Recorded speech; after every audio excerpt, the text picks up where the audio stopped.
Hi Scorpio, ito na po ang inyong reading. Kuha tayo ng ilang guidance, advice, messages para sa inyo. Ito po ay para dito sa darating na new moon solar eclipse in the sign of Virgo.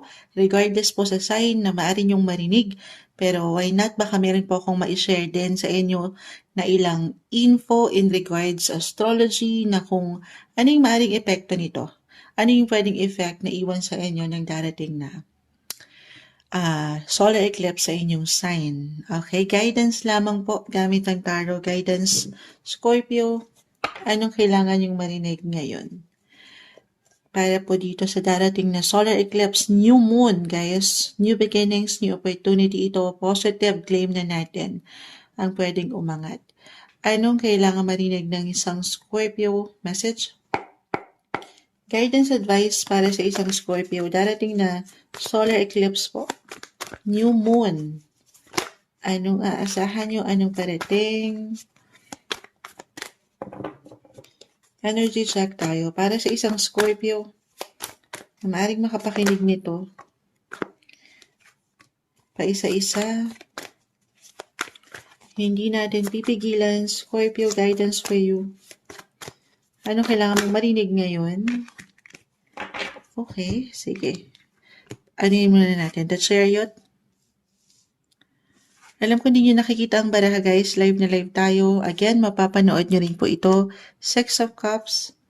6 and 6. Ten of Swords. 6 of Swords.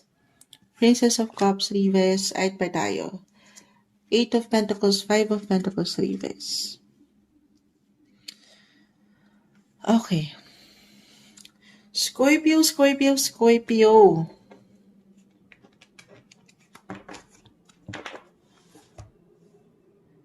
Ano na to? Kita nyo, may aeroplanong dumaraan. Why not? May travel ba kayo? Hindi. Ito ay, tayo po ay general reading ha. Just only take what resonate pa rin. So, yung energy ng Virgo, itong darating na new moon solar eclipse, guys, nag-fall siya sa sign ng mga Virgo. And nasa 6th house sa mga Virgo. So, yung pagka-healthy, 6th house is about health. Hindi po isang medical advisor sa Moonchild, simpleng card reader lang tayo. Physically, mentally, emotionally, again, okay? Or even financially sa 6th house, dyan yung pumapasok. Actually, 5, 8, 10 of Pentacles. So, yung practicality, umaangat dito, guys, Scorpio, no? Yung mga pangarap nyo pa. Kung ano yung minamanifest nyo, yung mga goals nyo na gusto nyo pang ma-achieve, ma-reach sa inyong buhay, na una ko na na-mention ko na when it comes to travel, meron ba? Actually guys, itong pong darating na new moon solar eclipse, it will highlight your 11th house. So napakalawak nito. Pero kung aking i-relate na dito, ito nga, yung ilang gusto niyo pang ma-reach, as I've mentioned. 11th house of your hopes, your dreams, your wishes. Kung saan kayo mag-heal, kung saan kayo magiging healthy, kung saan merong progress, syempre paano? Ayaw natin doon sa situation na merong parang difficulty. Meron ako nakikitang moving forward yung energy, guys. Para sa mga desire nyo pa, sa mga pangarap nyo, yung dreams nyo pang marating, mapuntahan, matutunan, madiskubre, yes po. Di ba may hugot, no? Pero, iba-iba tayo dito ha. I feel na may hugot. Kita nyo, may live na live tayo. May ilang espada dyan na hindi ganun kadalian yan eh. Ilang nakatusok or nakadagan sa inyong likuran. Mga bigat, ilang emotions na in a way baka stock up or matagal nang nandyan sa inyo. So, it's time to release, okay, itong ilang negativity, difficulty. Alam niyo, umaangat din po yung ilang 11th house, guys. Ang lawak niyan, again, pagdating sa pangarap nyo, mga goals nyo pa.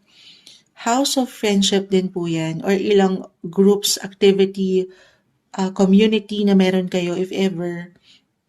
So, meron kayong dyan. Meron kayong Six of Cups, the Chariot, ito yung connection nyo from your past.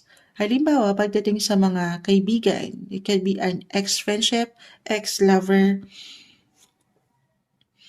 So, nagiging emosyonal ang mga sitwasyon dito. Ayan, Scorpio as a water sign. Dalawa lang naman yan. It's either mag-move forward na kayo, okay, ng walang closure para sa ilan. Parang hindi nyo na kailangan guys. Baka ito yung message para sa ilan na yung closure na hinihintay nyo sa isang sitwasyon, relasyon, hindi na raw ito minsan hinihintay pa. Okay? Minsan kailangan nyo na itong ibigay sa inyong mga sarili. Six of Swords. So, ito yung pang-go-ghost eh. Meron bang nag-ghost sa inyo in a way? So, general reading tayo. Ang daming hugot ng baraha. Or kung ito po ay pagdating sa ilang tao sa inyong paligid, dalawa lang. It's either mag-move on kayo na kahit wala ng closure or mag-move forward kayo nang meron akong nakikitang reconciliation. Yes po. Aling merong pag-uusap na umangat or pagpapatawad. Why not? For some of you, ayan yung umaangat guys.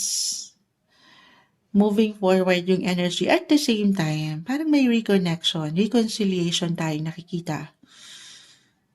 So, depende po yan sa inyong pinagdadaanan. Okay, pero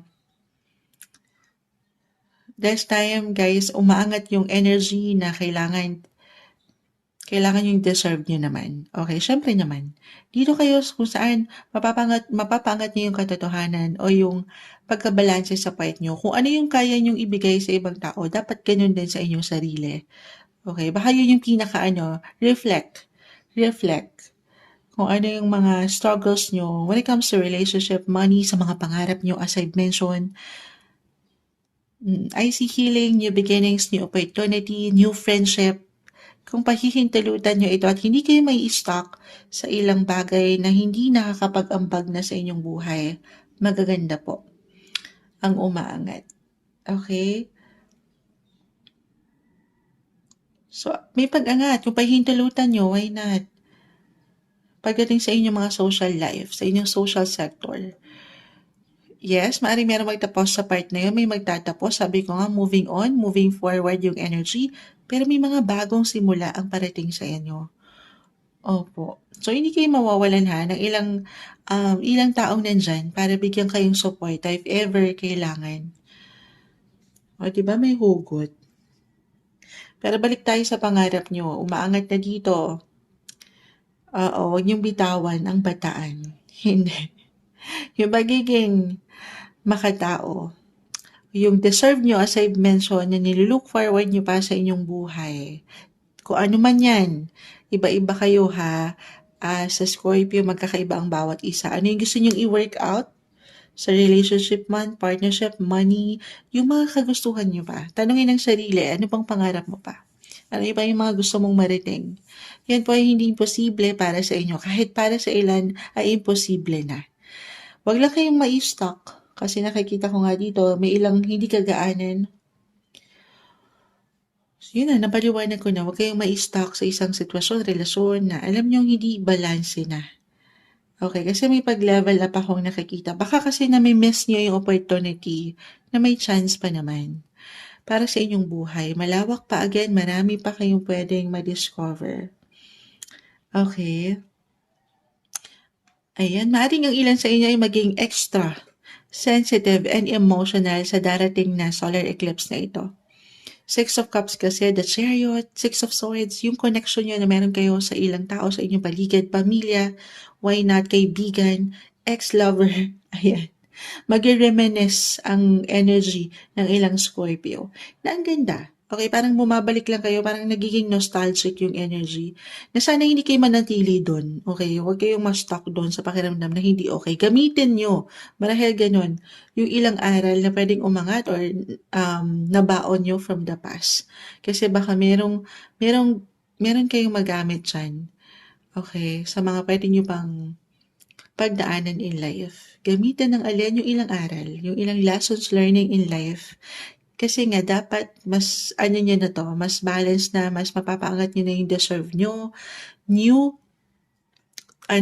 version of yourself ang aangat, Scorpio. 2.0, yung mas better, mas wiser, at hindi na magsisettle sa ilang Pagiging people pleaser ng ilan sa inyo, yes po, kailangan mas matatag para sa pangarap. Laban nyo yan. Ito yung umaangat na may hugot pa ang daming nais iparating ng baraha. Guidance lamang po para sa darating na solar eclipse na ito na pwedeng iwang epekto sa inyo, Scorpio.